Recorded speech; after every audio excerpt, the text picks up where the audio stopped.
18.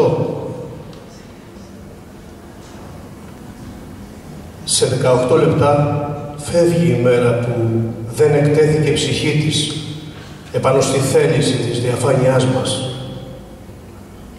Ευχαριστημένοι ή όχι, θα μας πει με τα μεσονύχτια αντοχή της επιθυμίας μας για έναν κόσμο μόνο θνητό, χωρίς υπογραφές και εφευρέσεις του πολύβου εγώ μας.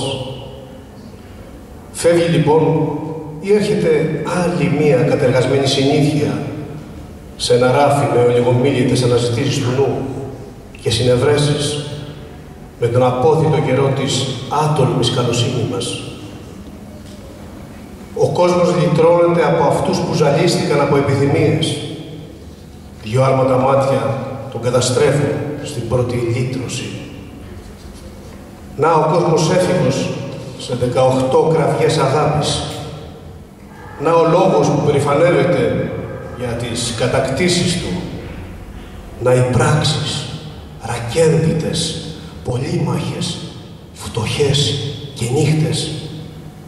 Την ώρα που το ισοζύγιο του χρόνου μετρά 18 λεπτά στο αύριο της ίδιας μέρας. Ευχαριστώ.